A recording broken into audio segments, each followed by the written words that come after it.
The articles which we are going to cover today are displayed on the screen. Let's begin the discussion. The article has been taken from page number 10, The New Worry of Depleting Diplomatic Capital. Now, this article talks about the impact of domestic decisions and policies on foreign relations. It is important from the perspective of GS2 International Relations Syllabus under bilateral, regional, and global groupings and agreement involving India or affecting India's interests, effect of policies and politics of developed and developing countries on India's interests and Indian diaspora. It is also pertinent to note here that in 2013 mains examination GS paper 2 a question was asked in respect of India Sri Lanka relations, discuss how domestic factors influence foreign policy. So a question along similar lines have been asked in the past year. So let's now discuss the key points highlighted by the author in this article. Now, author does a comparison between the Modi government's 5 years from 2014 to 2019 and the 1 year in the recent government which was elected in 2019. Now, according to the author, in pre-2019 era, the main focus of Ministry of External Affairs as well as foreign policy was on improvement of bilateral ties. And for the improvement of bilateral ties, many thorny issues were ignored by the Modi government. For example, immediately after taking oath, visit of Indian Prime Minister to USA showed a great bonhomie between Modi and Obama, and it also led to the genesis of Indo-Pacific policy. Now it is important to note here that although Obama administration had played a great role in denying visa to Prime Minister Modi when he was a Chief Minister of Gujarat, but even then after becoming Prime Minister, Mr. Narendra Modi ignored those past issues. As far as the improvement of relations with China is concerned, even though there was a lot of domestic anger against China because of its continued support to Pakistan, Mr. Narendra Modi pursued good relations with China, and those 5 years, and especially the initial years of the first term, a great emphasis was laid on neighborhood relations. Now, as soon as the second term of Prime Minister Modi has started, there are a lot of decisions which the government has taken which has brought India into limelight of global affairs. Now these are abrogation of Article 370, Citizenship Amendment Act and NRC. Now, according to the author, these decisions of the government have been called into question by several countries and international organizations. And these decisions are not only depleting India's global capital, but they also might lead to decisions by other countries which might impact India in long run. Let us understand how. Now, these three decisions have led to reduction in bipartisan support for India, especially the support for India in Democratic Party, which is now the opposition party, has reduced significantly. Now there have been a lot of statement of concerns from both State Department as well as bipartisan committees.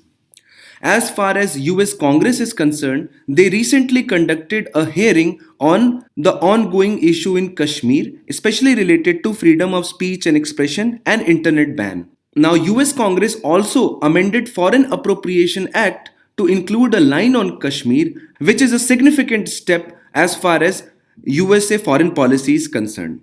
Now, moving on to European Union, the United Kingdom held a parliamentary debate on Kashmir issue as well as it dominated the campaign for the position of prime ministership in United Kingdom. Now, as far as the relationship with European Union is concerned, you might be aware that Indian government invited far right member of European parliaments to Kashmir as an observers, but the same access to Kashmir was denied to other member of European parliaments who belong to other political ideologies. Now this has led to worsening relationships with European Union and many other countries as well.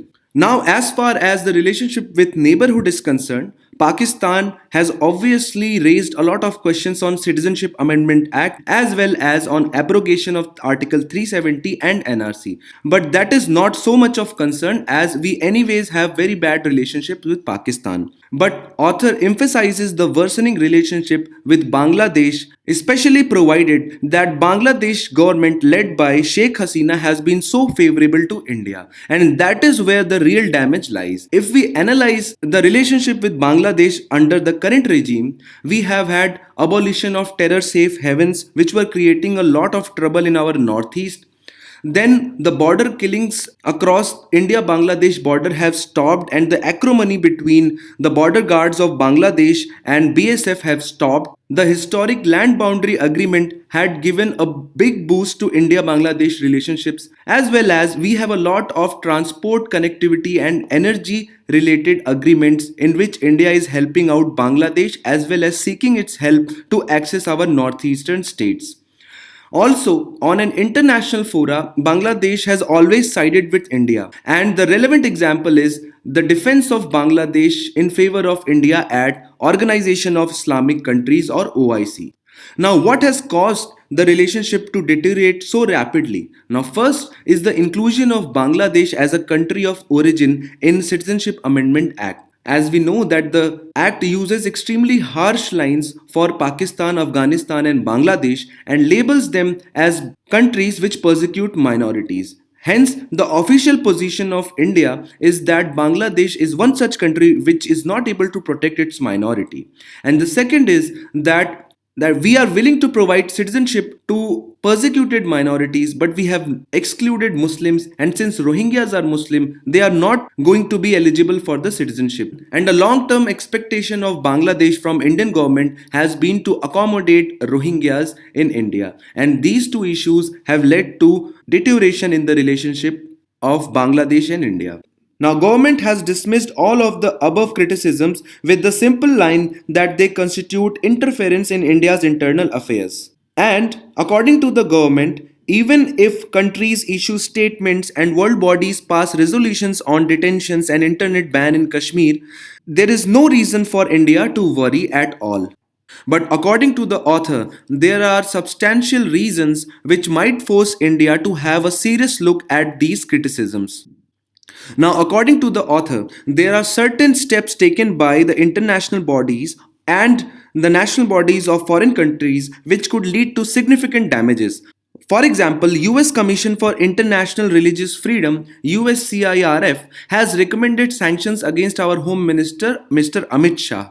And it is important to note here that this is the same body which had recommended the visa ban on then Chief Minister Mr. Narendra Modi, and it led to around 10 years of ban on entry in United States for Mr. Modi. So this could immediately impact the freedom of travel for our Home Minister. Now, US Congress has already held a hearing, and as we all know, that being extremely powerful, for example, they can block defense sales to India, for which we are showing a great interest in transfer of technology, as well as they can interrupt our defense ties with Russia by sanctioning S-400 missile systems, and hence we should take the criticism of US Congress very seriously. Now, as far as the agencies of United Nations and their criticism is concerned, they become a platform for India bashing and provide opportunities to Pakistan and various other nations hostile to Indian interest to highlight internal issues on global platforms. Now, as far as other impacts of such policy decisions by Government of India are concerned, they lead to a lot of visit cancellations, and the case in point is the cancellation of visit of Japanese Prime Minister Mr. Shinzo Abe to India.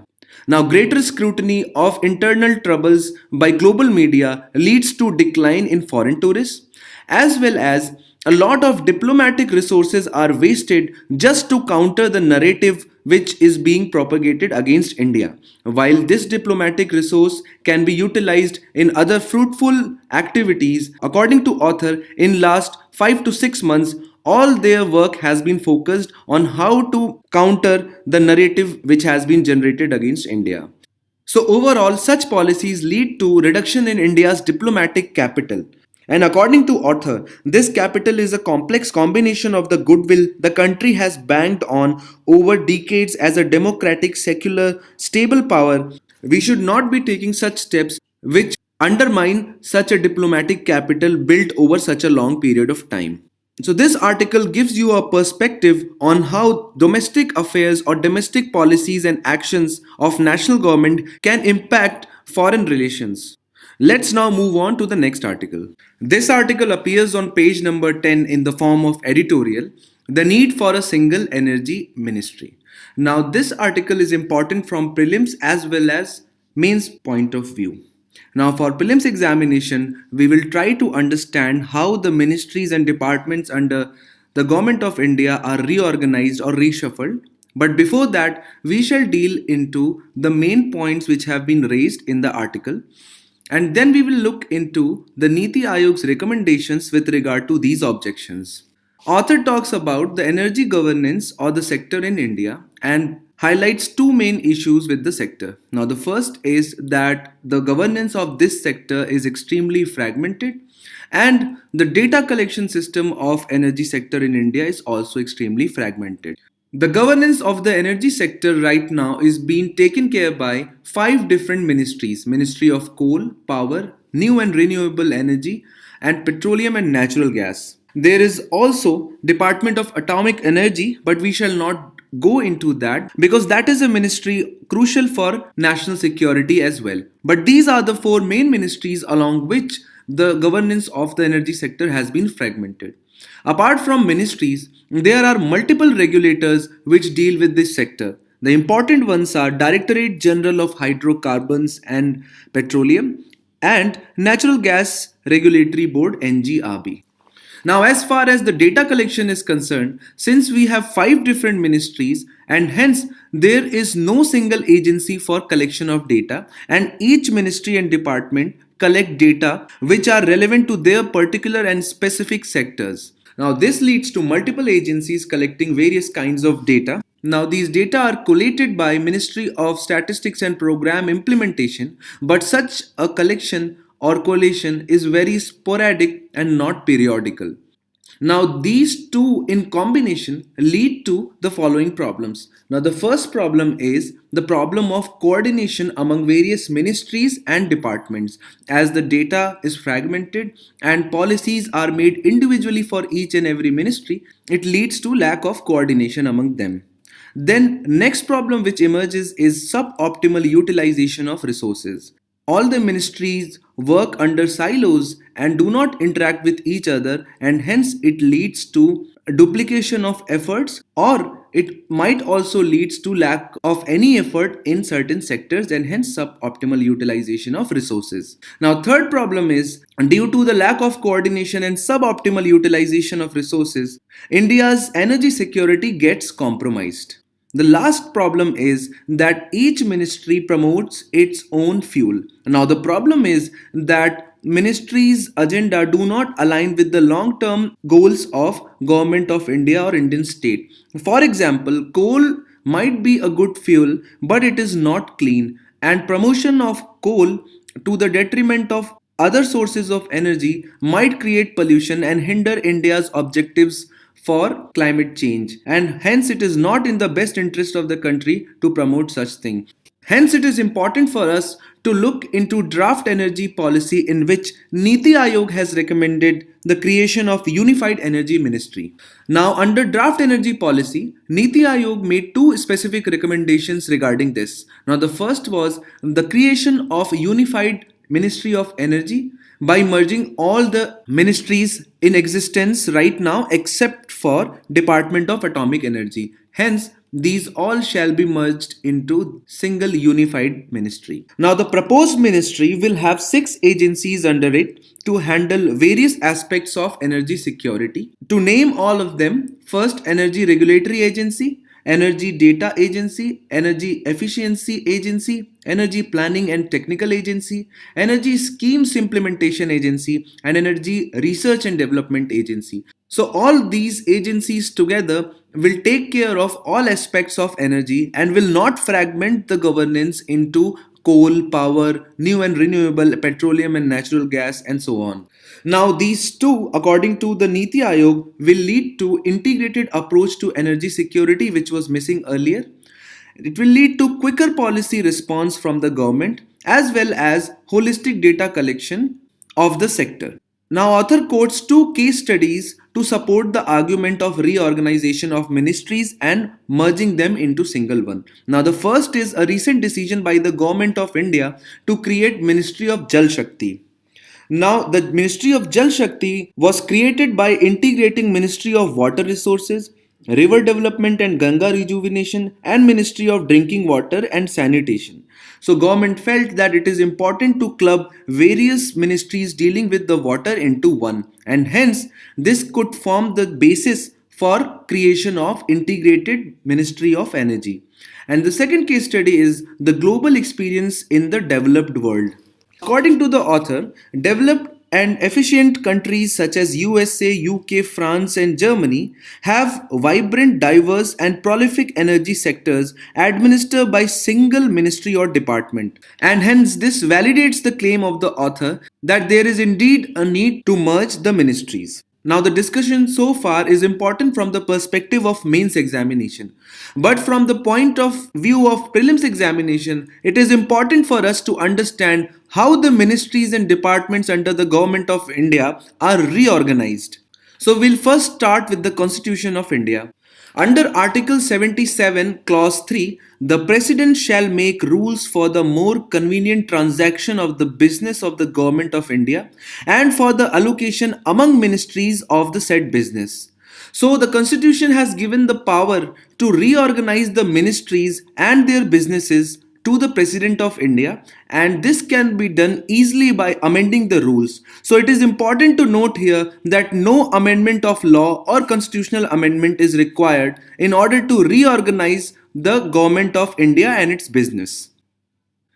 And hence accordingly, Government of India Allocation of Business Rules 1961 have been laid down, providing for the subjects allocated to different ministries and how the business allotted to the ministries should be transacted. The distribution of subjects among the departments shall be as specified in the first schedule to the allocation of business rules and shall include all attached and subordinate offices or other organizations including public sector undertakings concerned with its subject. Now, it is important to note here that the Cabinet Secretariat is responsible for the administration of Government of India Allocation to Business Rules 1961. Let's now move on to the next news. This article appears on page number 10 and it talks about the infrastructure push given by the current government at the center.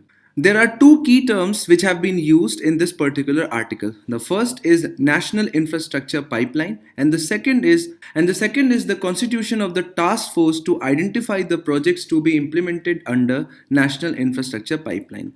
Before going into details, we'll first try to understand the background which necessitated such changes. Now, the first is lack of infrastructure in the country has been the binding constraint on the rapid economic growth. And recently, Prime Minister Narendra Modi has set the target of $5 trillion economy GDP by 2025. And for achieving such an ambitious target, we need a rapid rate of growth per annum. And to enable that, we need to push the infrastructure spending by more than what is being done right now. According to the task force, it will need more than 100 lakh crore of investment on infrastructure in next 5 years.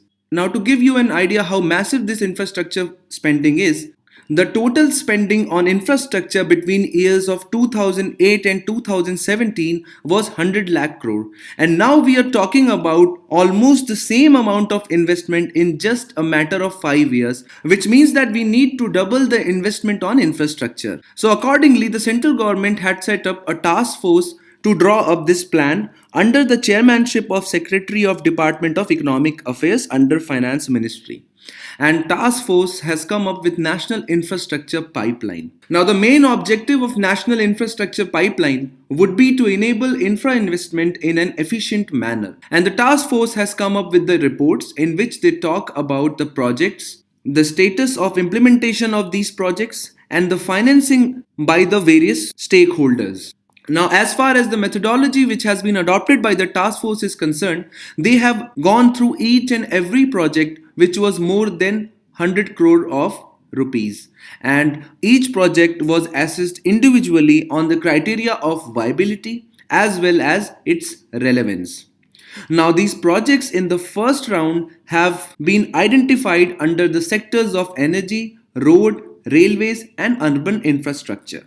Now, we should focus on one thing, which is that under National Infrastructure Pipeline, the projects will not only be greenfield but also brownfield investment, meaning that they could be an old infrastructure which need renovation. The status of implementation of these various projects have been categorized into implementation, under development, and conceptual, and we can see that 42% or the majority of projects are under implementation stage while only 31% are under concept stage. Now, as far as the financing of these infrastructure projects under NIP is concerned, the task force has set up a formula of funding according to which the center and the state will contribute equally 39% each, and rest of the 22% will come from the private sector. Now, it needs to be highlighted that the projects under NIP will be implemented by individual ministry and departments, and they would be responsible for monitoring of the projects so as to ensure their timely and within cost implementation. So NIP will not take the implementation procedure, they will just monitor the funding as well as the implementation state so as to remove the bottlenecks which are being faced by the infrastructure sectors. Now, this article talks about four specific obstacles which NIP might face as far as the implementation of the projects is concerned. Now, the first is the constant review or the periodic review of the infrastructure implementation process. Now, so far, National Infrastructure Pipeline is just like a project report which contains the list of infrastructure under various sectors and the stage of implementation and the financing needs of each of them according to their relevance and viability. Now, if there is no constant monitoring or the periodic review of such projects, this might end up as mere collation and listing of projects and nothing more. Now, the second problem is the amount of investment which has been allocated to both center and state, and it is 39 lakh crores into two, which is one portion of center and second of state. Now, you might be aware of the current fiscal situation of both center and the states, and it is highly constrained as far as the spending is concerned. They both have individually breached their fiscal targets for the current year, and the scope of further investment is extremely low. So, one of the major constraints of National Infrastructure Pipeline would be to manage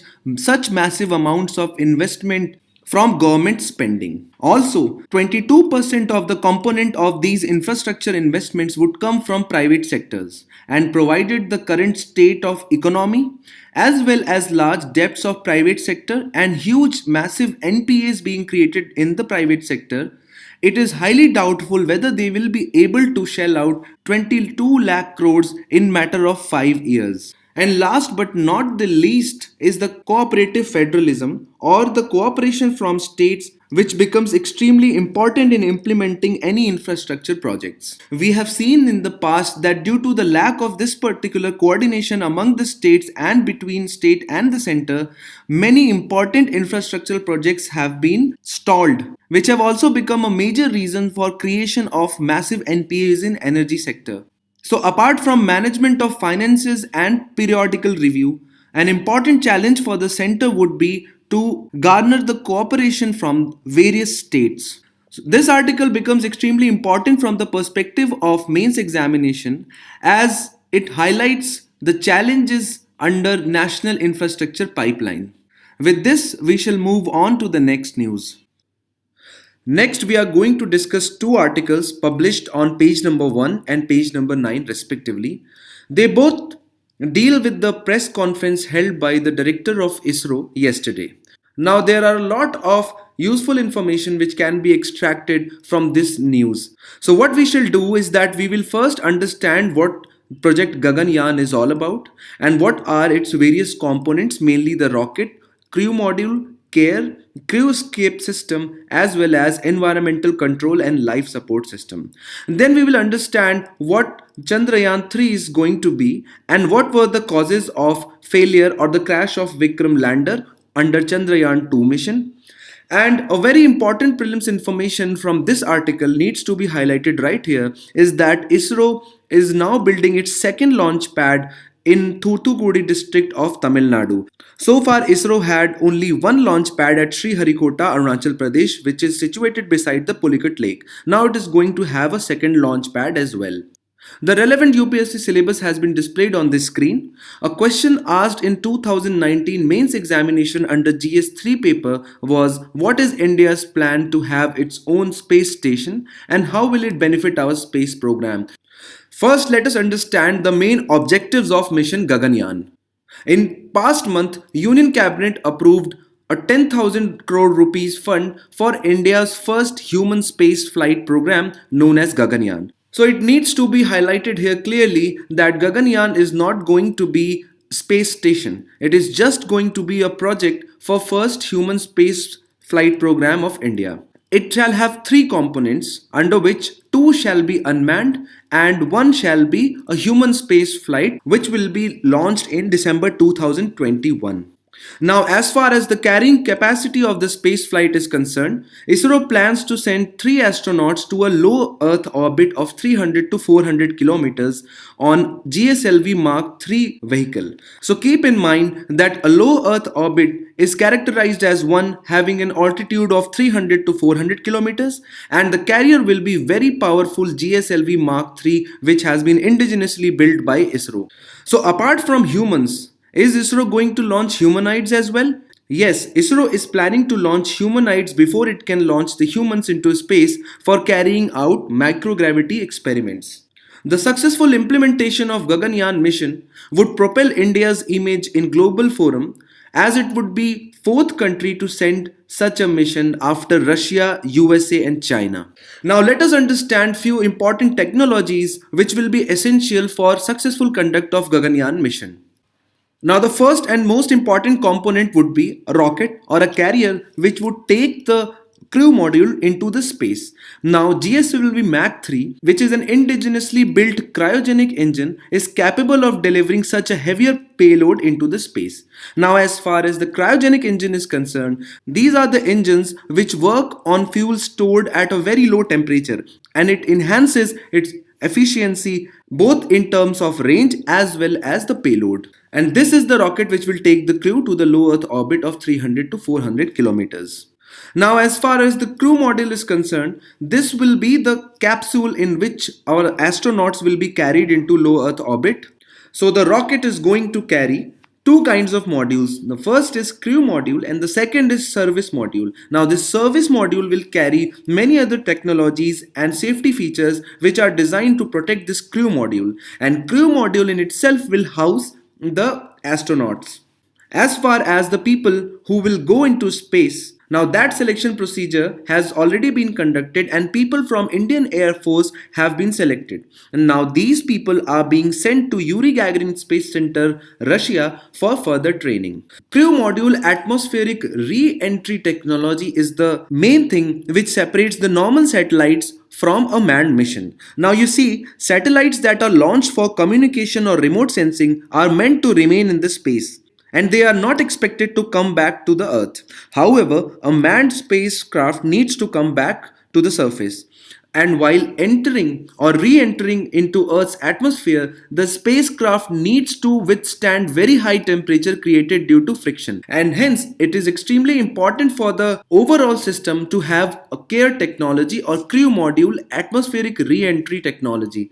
Now, as far as the progress of ISRO is concerned, it has already conducted a successful experiment in 2014 itself, and hence ISRO is ready with this technology. Next in line is crew escape system or pad abort test. Rockets in themselves are extremely complicated machines, and due to a minor error, a whole mission can collapse and burn into ashes in few seconds. And since these are manned missions, we need to be extra cautious, and hence a crew escape system has been designed, which is an emergency accident avoidance measure designed to quickly get astronauts and their spacecrafts away from the launch vehicle if a malfunction occurs during the initial stages of launch. And it is heartening to note that ISRO has completed first successful test of this technology as well. So we saw that as far as these three technologies are concerned, ISRO is ready with the launch vehicle, which is GSLV Mach 3. ISRO is also ready with CARE as well as pad abort test crew escape system. Now, for manned missions, in order for the humans to survive in this space, crew module carrying these human beings must have conditions inside suitable for humans to live comfortably. And for that, environmental control and life support system has been designed. It will carry out four main tasks. First is obviously maintenance of steady cabin pressure and air composition, without which humans can't survive. It will also efficiently remove carbon dioxide and other harmful gases automatically. It will control the temperature and humidity of the cabin, as well as it will manage other parameters and take immediate action, for example, fire detection and suppression. Now, this is the only technology with which ISRO is not ready so far, and the layout, design, and configuration of this technology has been finalized, but it has not been tested yet. So, this is that component of Gaganyaan which needs to be immediately prioritized by ISRO. Now let's have a look at Chandrayaan 3. Now yesterday during press conference, Dr. K. Sivan announced Chandrayaan 3, which means the third mission to moon. And this will again be a soft landing mission after the failure of Vikram lander Chandrayaan 2. Now as far as some background information about Chandrayaan 2 is concerned, it had two components. One was orbiter and the second was lander. Now orbiter is still in the orbit and sending us data, but the lander, if you remember, had crashed while touching down on the surface of the moon. Had that soft landing been successful, ISRO's moon lander would have been the first to land in the southern hemisphere of moon's surface.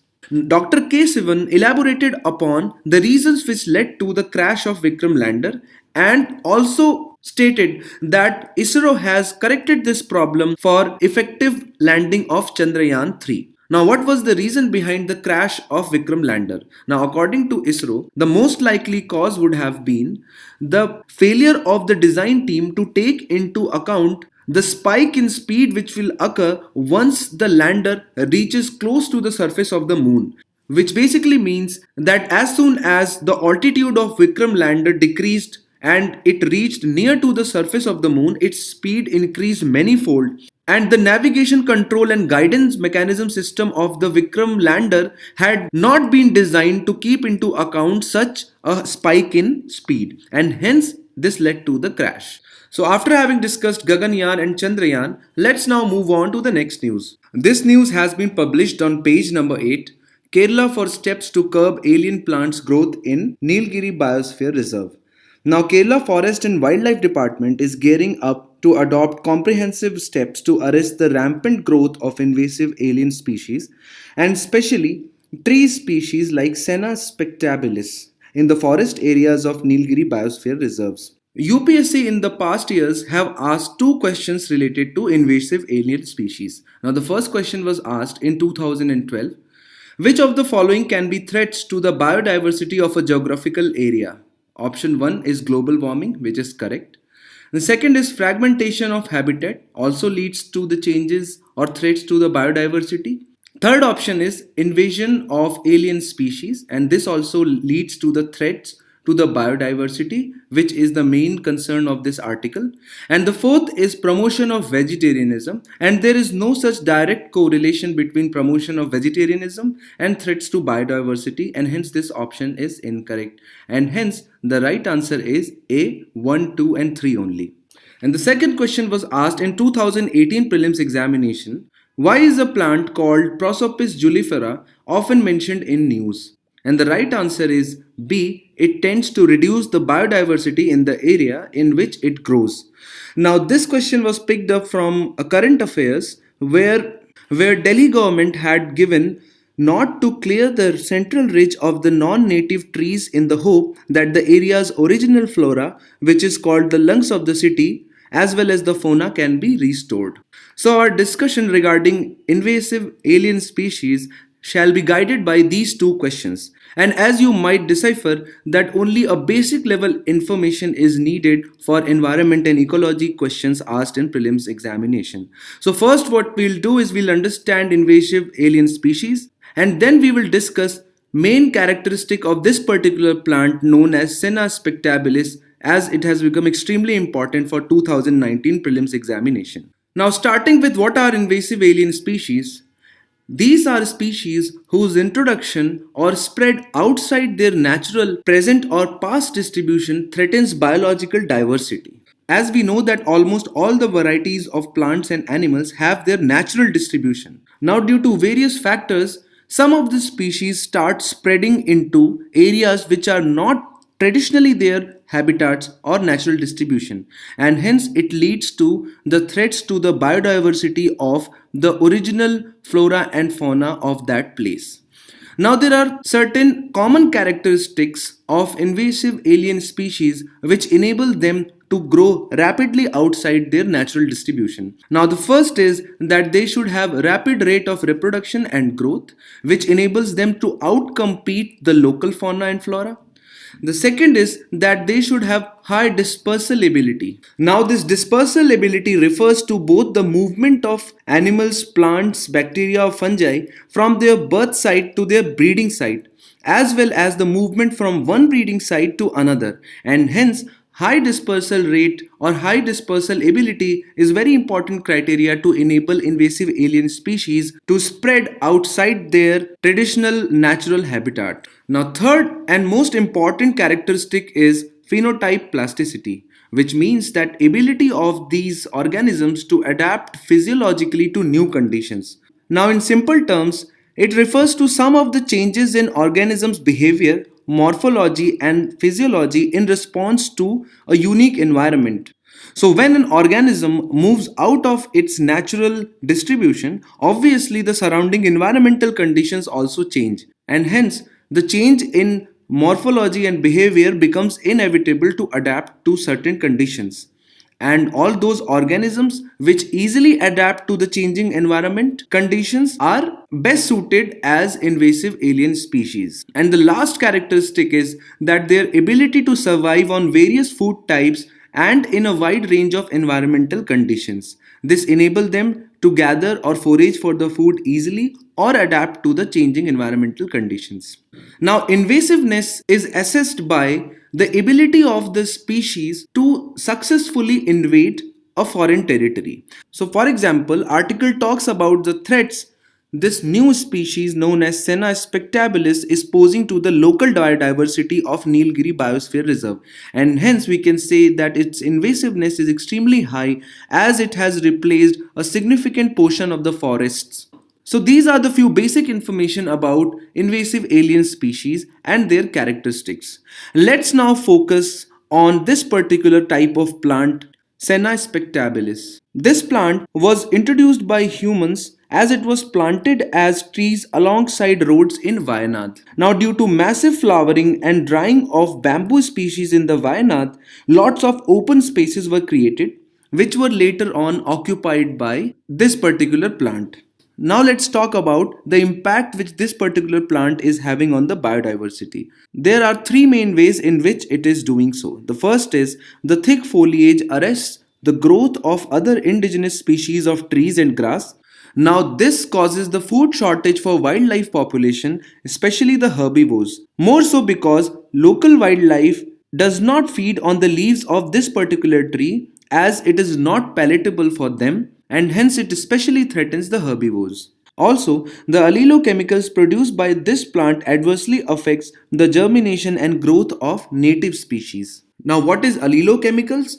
They are chemicals produced by living organisms that exerts a detrimental physiological effect on individuals of another species when released into the environment. Now, it is a mechanism to curb the competition among the organisms or species, and hence this particular plant also releases such chemicals which threatens the germination and growth of native species. Now, on the screen you can see the map of reserve forests as well as important tiger reserves and biosphere reserve in southern part of the country. The article talks about the spread of this particular species. Let's trace it on the map. So it started from Nilgiri Biosphere Reserve and it has spread to Bandipur Tiger Reserve, which is this, as well as Mudumalai, which is here. So you can see the rapid rate of spread which this alien species is showing in the parts of Tamil Nadu, Karnataka as well as Kerala. Now, the Kerala government has so far focused on the physical methods to tackle the issue for the past 5 years, but it has not shown any impact on the spread or the growth rate of this species. And hence, they are now planning to adopt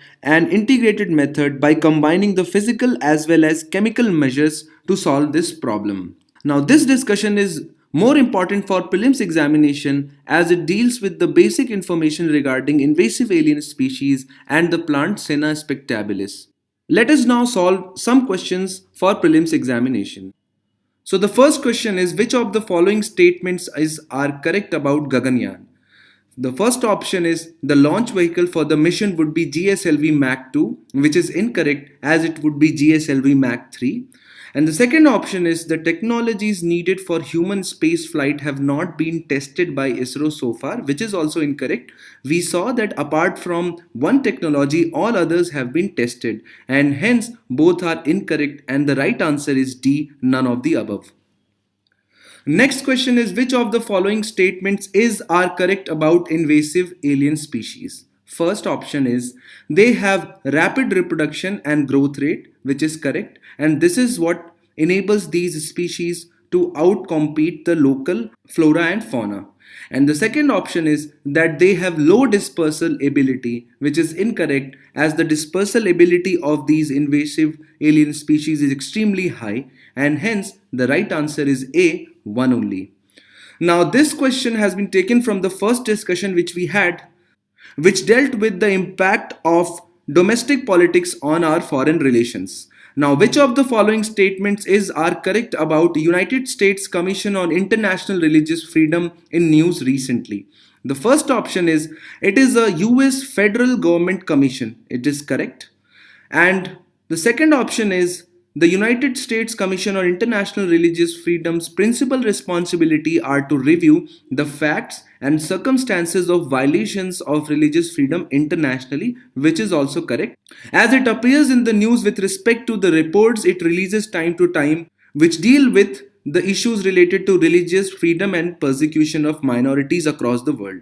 And last option is it makes policy recommendations to the president only. Now, this option is incorrect as the policy recommendations of USCIRF are not only made to president but also to Secretary of State and the Congress. And hence this option is incorrect, which leads us to the right answer 1 and 2 only, option